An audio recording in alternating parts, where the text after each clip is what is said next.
Marcus Aurelius is one of the most famous and well-known Stoic philosophers of all time. He was a Roman emperor from 161 to 180 AD, and he was the last ruler from a line later known as the Five Good Emperors.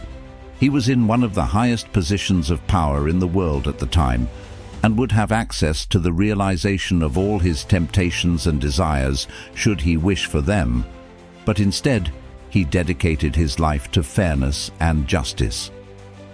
During his rule, Aurelius found the time to construct a series of autobiographical writings now known as the Meditations, which has become one of the most important texts within Stoic philosophy. In the Meditations, Aurelius describes guides on how to improve oneself. These were mostly focused on taking a cosmic perspective and critically analyzing your judgment on yourself and others. As a leader of a powerful empire that experienced multiple wars during his rule, Aurelius used his own Stoic philosophy to let go of stress and worries, and to be the very best and reliable leader he could be. Stoicism is an ancient and incredibly famous philosophy that, aside from a theory, is also a truly inspiring way of thinking and living. The Stoics strongly believed that doing the right thing was the key to individual happiness, and that in order to do the right thing, sound judgment and clear rational thinking was necessary. So with that in mind, in this video, we'll talk to you about how you can develop a rational mind through 5 important lessons that can help you think more clearly from the teachings of Marcus Aurelius. Number 1. Train your perception. Marcus Aurelius says, "Not to be harmed and you won't feel harmed. Don't feel harmed and you haven't been." One of the greatest lessons of Stoicism is to take control of your perception. We're used to judging everything we come across. Any event we experience, any people we meet, sights we see, all of them get a value judgment. Something was either bad, good, boring, fun, beautiful, ugly, etc. This is, unbeknownst to us, a very exhausting practice, and also one that might affect our lives for the worse.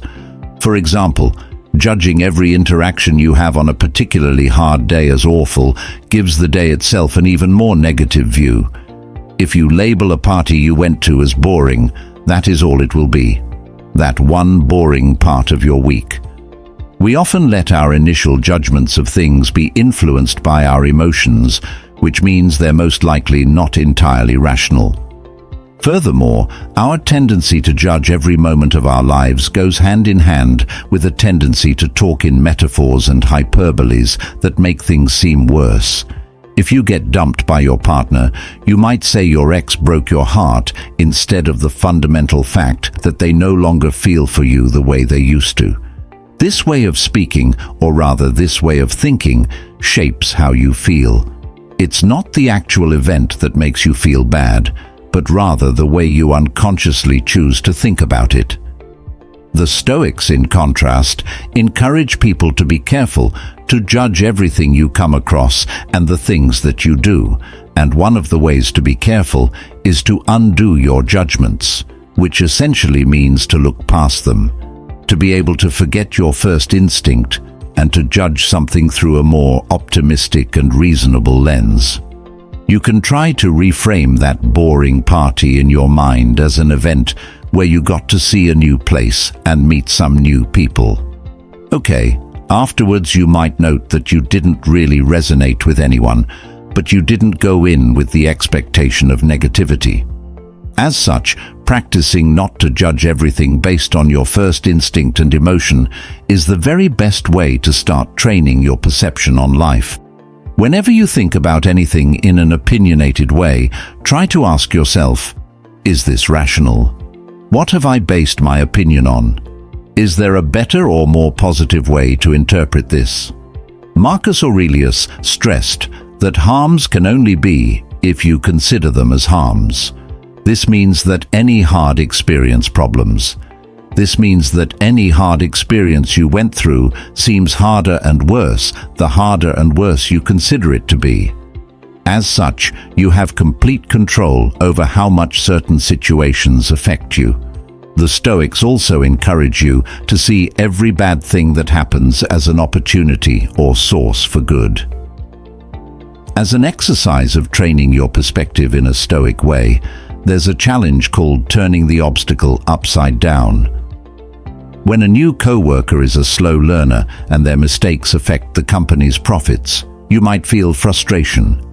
This co-worker is an obstacle to what you're trying to achieve: effectiveness, efficiency, and profit. However, this situation can also be an opportunity for good. It's an opportunity for youth to exercise and practice patience, to become a better teacher, to learn how to integrate new people into the company, and how to handle stressful times. All of these are skills that will also be useful later and should also help you increase profits in the long run as well.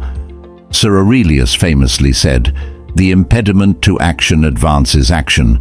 What stands in the way becomes the way."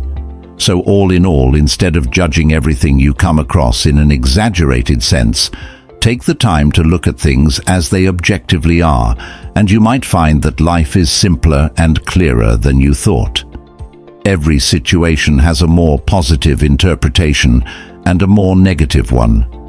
When you adjust your mindset accordingly, you'll find that nothing bothers you as much as it used to, and you'll get through life much more easily. Number 2. Learn to control your emotions. Marcus Aurelius advises us to stop letting your emotions override what your mind tells you. Stop being hypocritical, self-centered, irritable.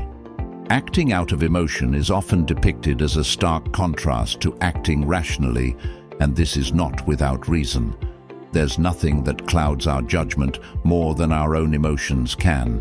So if you want to think clearly at all times, one of the most important skills to master is the ability to control your emotions. According to Marcus Aurelius, the emotion of anger in particular does us more harm than good. Contrary to what many people seem to think or try, controlling your emotions doesn't mean suppressing them. When you feel intense anger as a result of a betrayal, you cannot control this anger by denying its existence to yourself or others by pretending you're fine. It will still be there, no matter how deep down you push it. Instead, controlling emotions such as anger is, according to the Stoics, done by redirecting emotions. So when you're next experiencing anger, ask yourself what you can do with that anger. Yelling at the one who hurt you might seem tempting, but will it help you lessen your hurt or better your situation? Will it help the one who betrayed you be better? In short, think about what you're tempted to do and then ask yourself if it's helpful. If not, find ways to express your emotions that are helpful. Maybe you can achieve better results by calmly talking with the one who hurt you, explaining your feelings and trying to see their side. You could also journal, take part in physical exercise, get lost in a video game, or anything else that might help you let go of your anger afterwards. For another example, take anxiety or fear. You can't simply push it down, but you can redirect it. Instead of letting anxiety paralyze you, you can use it to challenge yourself to take those actions that make you feel it and acknowledge its existence throughout. Let's say you're too scared to ask your boss for a raise. Lots of people see such fear as a reason to not do something, and they'll allow themselves to be stopped by their anxieties. Others might be able to go through with it and regard their anxiety as something that's in the way and needs to be pushed down and ignored. But neither has to be the case. Instead, your fear is something that can be expressed healthily and maybe even end up being helpful. For example, this fear makes you think about everything that can go wrong, which can lead you to consider all possible questions your boss might ask, all the counter-arguments you might get to hear. This way you can brace for them and form a plan for each possible scenario. But most importantly, the fear provides a positive motivation to go through with it, to challenge yourself and grow as a person, to prove to yourself that you can, to make the step not despite your fear, but partly because of it. And in that scenario, You can be aware of the anxiety throughout and think, how awesome that I'm trying this anyway. When you manage to redirect strong emotions with ease, you'll be a calm person no matter what, and your emotions will never lessen your ability to think rationally and make smart decisions. Controlling your emotions is the key to a calmer mind. Number 3. Exercise the dichotomy of control. In the words of Marcus Aurelius, you have power over your mind, not outside events. Realize this and you will find strength. The dichotomy of control is the distinction between what we can control and what we can't. For example, the weather. Traffic issues or what people think about you are all outside of your control, but how you dress, at what time you leave, and the kind of people you surround yourself with, that you can control. So, whenever you face a situation that makes you feel a certain way, ask yourself, what can I control? Whatever you can control is a reason to act. Whatever you cannot control, you should learn to accept and embrace without letting it affect you. Learning to distinguish between these two things and act accordingly can clear your mind instantly. A very important part of the dichotomy of control is amor fati, or translated love for fate. When you embrace life and all the circumstances it brings you, you will always love life. You cannot escape fate or decide circumstances that are out of your control, but you can choose to love your life no matter what. If you find yourself rejected for a job you've wanted for years, you might think there's no redemption in such a situation. You wanted the job, tried and failed. You couldn't possibly pretend to love fate in a circumstance like this. However, this is a misunderstanding. Instead of viewing the fact you didn't fulfill your ambition purely as a negative, investigate what led to the negative result and use it to make a positive move. Either the reason you didn't get the job was a failure on your part, in which case this is something you can control. You can work on those failings and try again when a similar opportunity appears in the future. Or the reason was an external factor like nepotism or a personality clash with a member of the hiring staff. This was never in your control, meaning the opportunity never truly existed, and there's no point getting upset over something that's never existed. One part of accepting fate is distancing yourself from a fixed outcome and from external markers of success. If you want to be a writer, for example, and measure your success by the amount of sales your book makes, then you'll let your success be controlled by the arbitrary book market of the time. But if you choose to measure your success by how satisfied you are with your finished product or by the amount of work you put into it, then you are in control of your success. So by all means, make sure to do everything in your power to try and achieve your goals. But never forget that you might not achieve them and accept this possibility in advance. If we occupy ourselves only with what's in our control and vow to accept everything that isn't the exact way it comes, then one will find themselves being calm whatever happens. Number 4. Keep virtues in mind.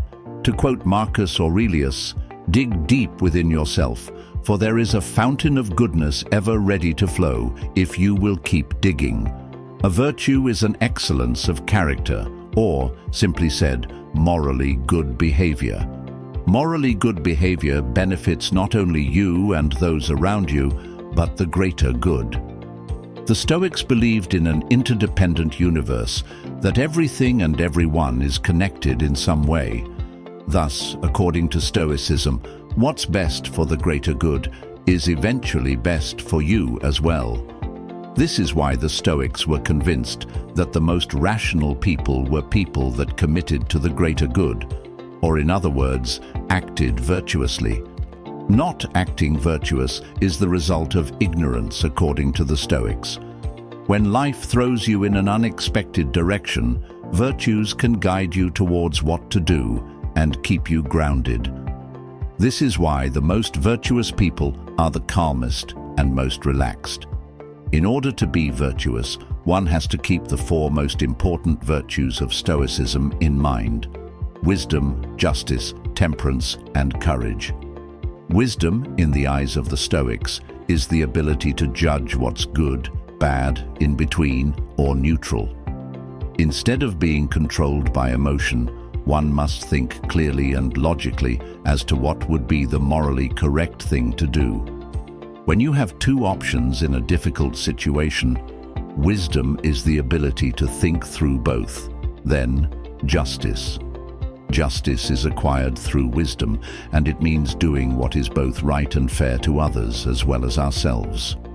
The Stoics regard it as one's duty to both oneself, our fellow man, and society as a whole.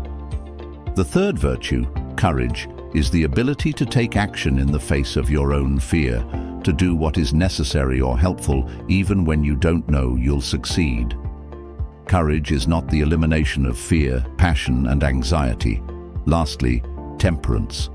The other word for temperance is moderation, which means to stay in the middle between two extremes, to make sure to never take too much or too little.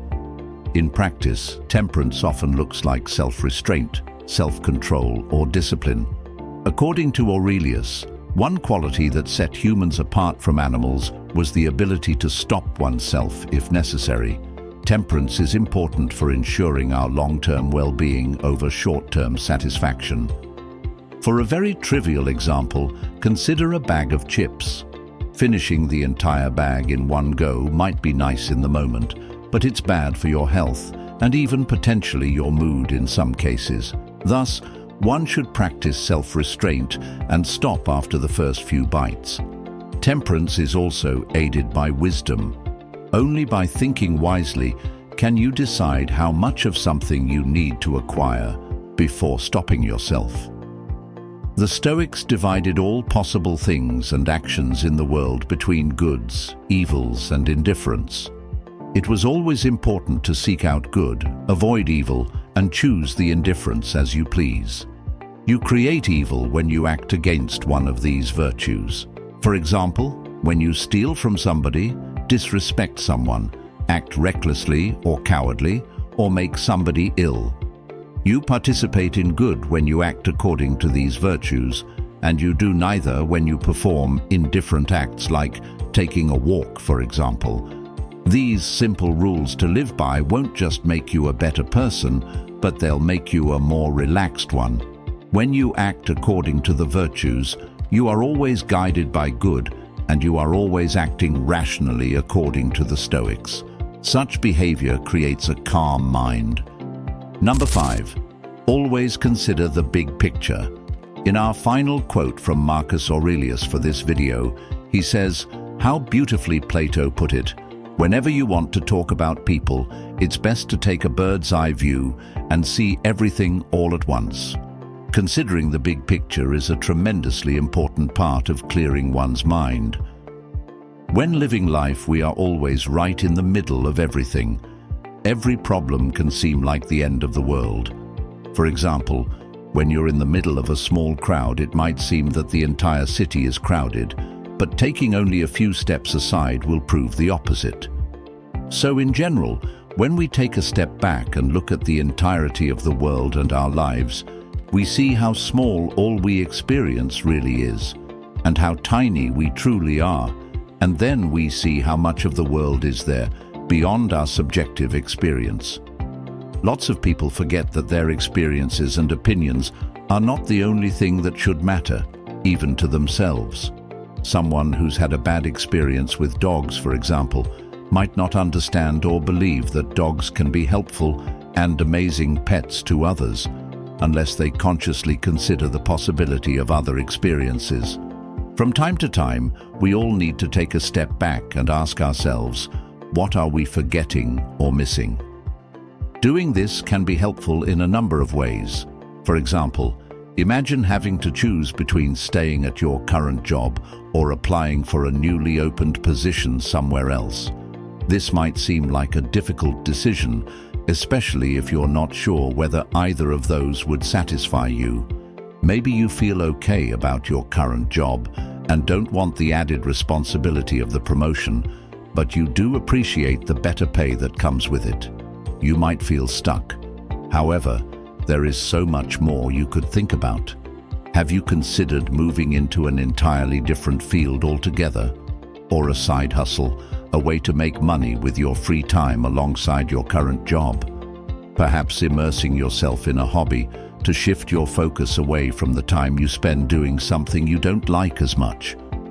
There's a big chance that there are many options in life that you're not even aware of.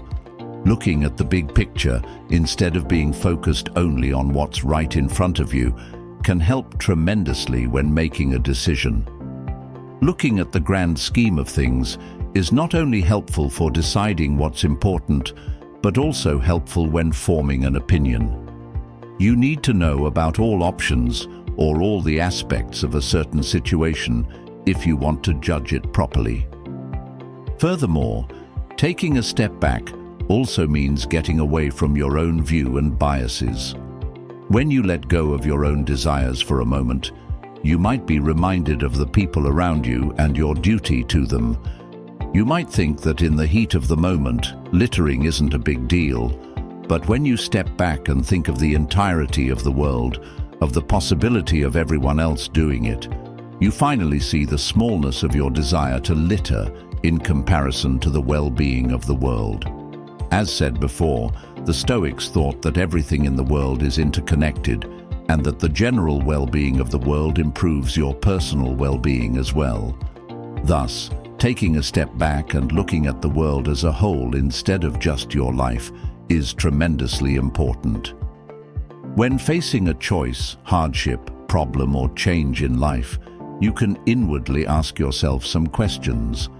This could be in the moment or later on, perhaps when you are thinking through your day, whether while out for a walk or when journaling about them. Something Aurelius was a particular fan of. The most common questions to ask yourself are, what could the long-term effects of my choice or action be? How could someone else's perspective on this differ from mine? Do I know somebody in a similar situation or with similar goals to mine that could help? Does my choice or action affect my well-being? Does it affect the well-being of those around me? Are there any choices I haven't considered yet? Taking the time to consider all aspects of the world helps yourself in the way that it helps you understand your actions, thoughts, life and choices more clearly, and it helps yourself in the way that it allows you to help the world. When you consider the whole picture, you will always have an overseeing view that leaves you free from unnecessary restraint, bias, or doubt. If you enjoyed this video, please make sure to check out our full Philosophies for Life playlist and for more videos to help you find success and happiness using ancient philosophical wisdom. Don't forget to subscribe. Thanks so much for watching.